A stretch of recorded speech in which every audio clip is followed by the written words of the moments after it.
G'day legends, and thanks for tuning in. I'm back up at my favourite spot, up my block up at Balgal there. It's probably a bit neater and tidier than the last time you've seen it. We've stopped getting torrential rain up here, so yeah, managed to get on top of the grass and everything. So this week's video, I'm going to do a bit of a willet run on the old short wheelbase International, the C1100. So I got this thing started once before, just drip feeding it fuel. This was out of an old Valiant. I'm converting it to 265 with a ball 135, if any of you don't know. So like I say, I've had this thing fired up, but I haven't had it driving. I've since fitted a tail shaft to it. The transcooler hose is just looped up, the radiator's not bolted in or hooked up or anything, but I want to get this thing running and driving so I can move it in and out of the shed in readiness to get started on the big ender, which is going to have this big donk in it, the 6V53. So yeah, the place has been a bit of a hodgepodge, a bit of a shambles up here, so I'm trying to get everything squared away in readiness to work on this. So yeah, that big donk there, along with the Allison transmission, which is over here, that's going to get slotted into this thing, which is a D1700 or something rather. It's a big truck anyway. It's going to lose a lot of height and some wheelbase, so yes, it's going to be a cool little like prime moverish looking thing. Probably be on Alcoas, I'd say. Yeah, so this video, like I said, I want to get this thing running and driving so I can move it in and out when I want. I want to square some of these projects up, shuffle everything up, get a bit more usable space in here, and probably do the same out the back. I got stuck into it yesterday. I didn't film any of it, but yeah, I got some of the projects moved around. I've been building a little ablution block yet here, as you'll see in a second. So yeah, all of this has been moved around, squared up. And like I say, I want to get those projects that are sort of sitting out in the flat, I want to get them sort of moved in here as well, just to tidy everything up.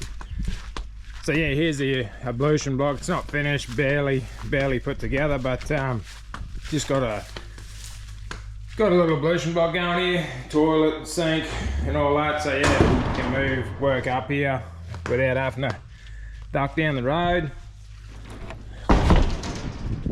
So yeah, I'm gonna get stuck into that inner, put the wiring back on it, get some fuel sorted out, and yeah, I got to hook the shift lever up on it too. It's got I put a column shift in it out of the Valiant, and it's never been hooked up, so I'll see if I can hook all that up, get it running, driving, and yeah, tidy some of the stuff up. So grab your cuppa or your coldie, kick back, relax, and enjoy the video.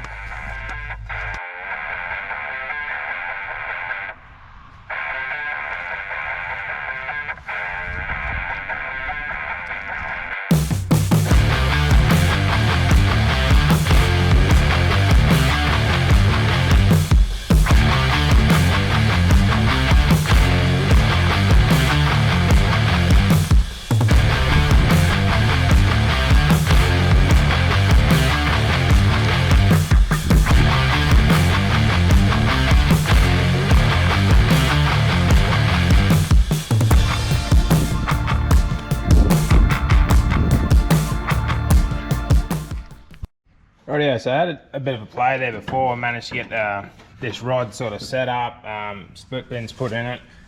Looks like it's going to operate this thing for now. You see it's in park, and then yeah, so should be like probably needs a bit more fettling, but it should be right for this thing to to get this thing to run and drive out of the shed. So gonna go ahead, grab the battery and the wiring out of the RAM, and get it set back up on the engine. I pinched it for hacksaw to get it going because they're on the same ignition system. So I'll put this wiring and the cables and the battery back in it, and tip some fuel down it, see if we can get it fired up. If I can, I'll set the bow take up on it, and put some oil in that transmission, see if she'll drive out, eh?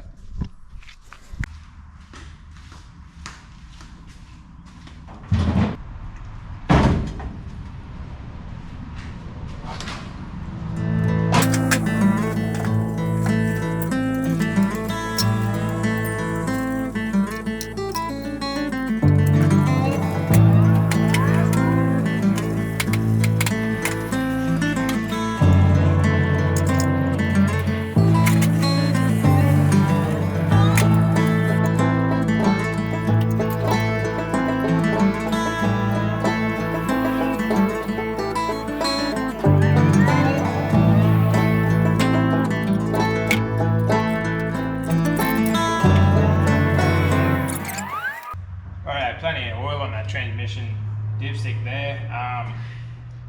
It should be, the wiring should be alright. I don't know if it's a good enough earth with that black box, but I'll put a bit of petrol down straight and crank it over and see if it fires. If it fires, then I'll set the fuel system up. Should be in park by all accounts, so.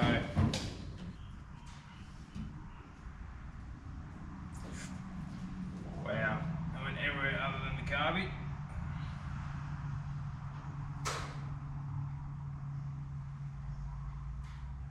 Alright.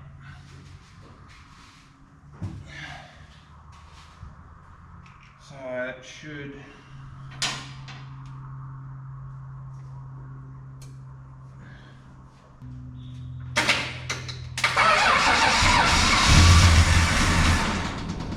Yep. Alright, so that'll run. So the wiring is all good. Like I said, I just set up a proper fuel system for this thing. It doesn't have any brakes, but the steering is put together enough for it to work. So I'll set the fuel system up. If I can get it running and stay running with the fuel system, I'll move some of the stuff out of the road and yeah, see if we can drive it around, eh? Rightio, so everything's hooked back up. It's running through the mechanical pump now. Carby is primed, so if I kick it in the guts, I hope it just stays running.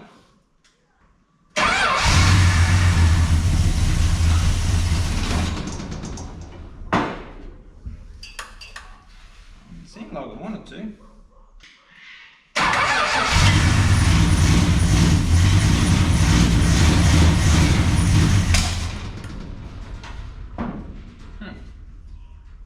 Running like a bit of a hairy goat.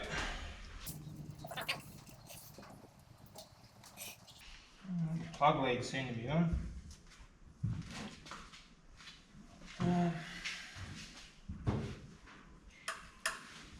Some more fuel.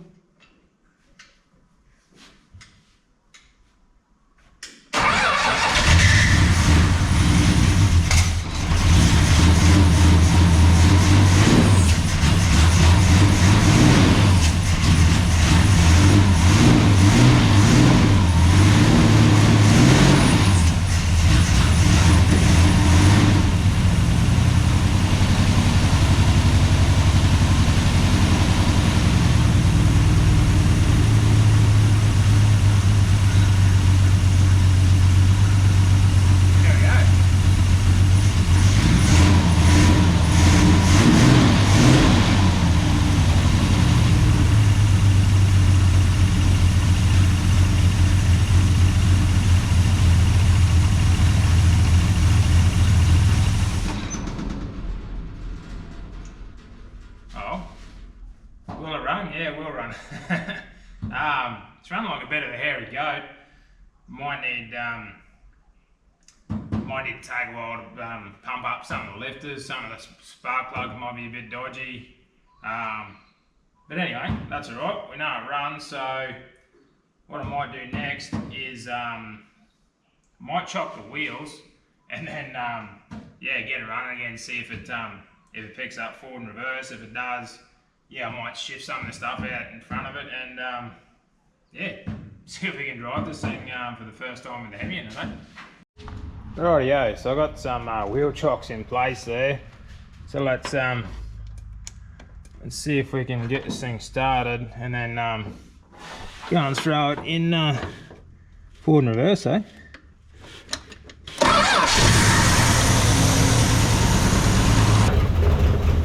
Oh yeah, she went in reverse. Oh yeah, she's gonna work. She's gonna work.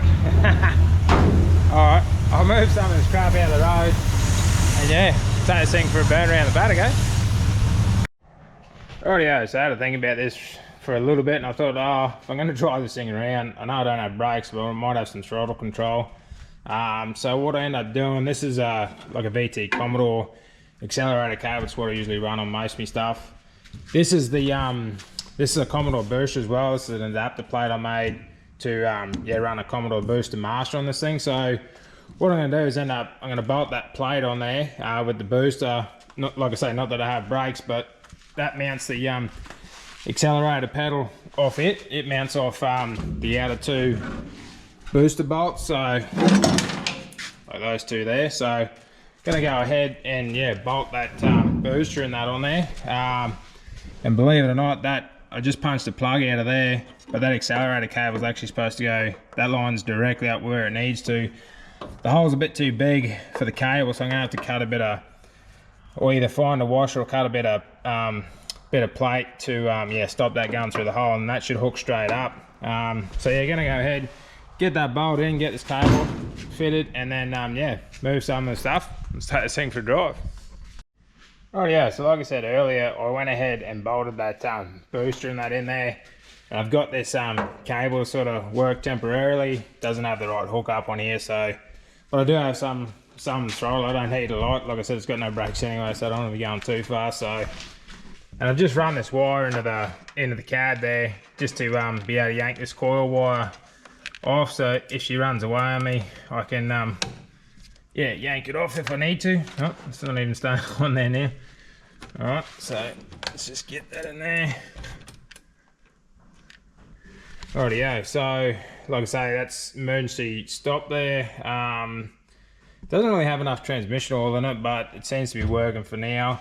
And I think I found the reason why I was running rough. The booster hose, the hose from the manifold to the brake booster wasn't blocked, so I haven't fired it up since finding that out, but I reckon it'll probably run a lot smoother now. So I reckon I've got all the stuff out of the road. By rights, we should be able to take this thing for a lap around the paddock. So let's kick this thing in the guts.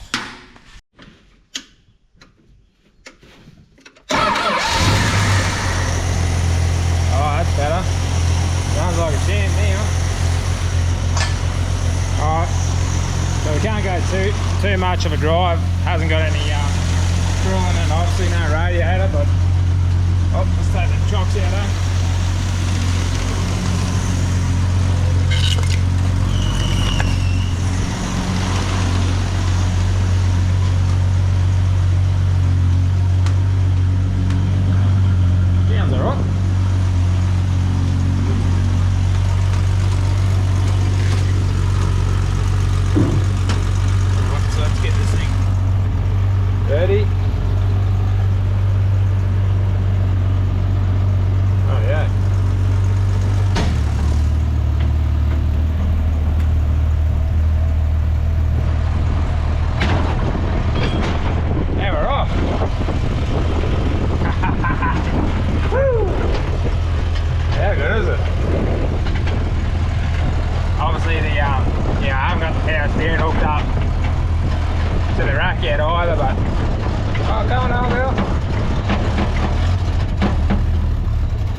Just manually turning the wheel here. We're not using, hasn't got power steering, but yeah.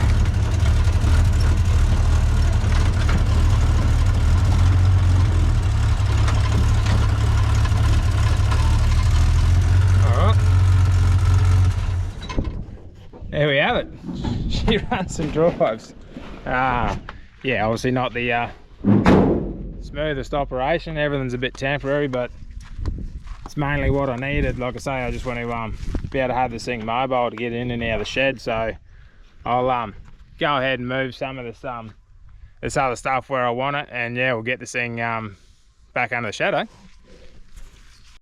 Rightio, so I got the old girl back in the shed. Really happy with yeah, making this thing mobile now, running and driving. Really happy with that. So I got it tucked back inside. This is going to be, yeah, the sort of bay area where I'm going to set this Detroit up to go into the ender. This has got the wrong flywheel housing on it, so the new flywheel housing's there to bolt that Allison on. So yeah, when I get to it, that's what's going to happen. Got to put the transmission on the engine before I start dummying it up, obviously. And I've done a fair bit of moving around in here. These two cabs rather, this C-Series cab and that AR cab was sitting on a C20 chassis. I was going to use that for that AR build for my wife, but changed lanes with that. I think I'm going to use, I've pretty much decided to use this chassis out of this AS131. Yeah, really like the look of it. I think it's going to be a good build with it. So the rest of this cab's got to obviously come off and yeah, go outside. That cab's going to be bolted on here. Not sure of the power plant in this thing yet. I'm half tempted to pull that 350 Chevy out of this Holden Ute. It's got a manualised turbo 400 behind it. I think that'd go really well in this thing, but not committing anything yet. So yeah, that's going to be the build for the wife. She's keen to sort of get on board and start yeah, getting into the project. So that's what I wanted to sort of get the shed straightened out a bit. This is a build for down the road. This is going to be one of my personal builds. This cab is, yeah, it's absolutely immaculate. Rust-free C-Series cab. It's a really good HQ Holden Ute chassis. So what I'm going to do with that, I'm contemplating, I've got that 345 that I pulled out of that D-Series, and I've got a adapter kit to put a GM transmission behind it. So I'm half tempted to put the 345 and the turbo 400 in that, and probably pull that dually diff out of that little blue AT4. Yeah, so dually low to the ground, maybe bag it. Yeah, and sort of when you open the bonnet, you'll see an International V8, even though it's on a Holden chassis. I think that'd be a pretty cool build. And like I said, this one before, this D-Series, it's actually a D1710. So this is gonna have the 6V53 in it with that 4-speed Allison, and like I say, a lot lower. It's going to lose wheelbase. I'll have to get the engine mocked up with the transmission, get it set in there, see how low I can get the engine and bring the body down and all the rest of it. But that's going to be after I yeah, get the Barra C1100 bowled over. But I just thought I'll get everything straightened up here over the weekend and yeah, tidy everything up. It was annoying me. So as always, thanks for watching, really appreciate it. If you can do us a favour, like, comment, share and subscribe, and I'll catch you on the next one.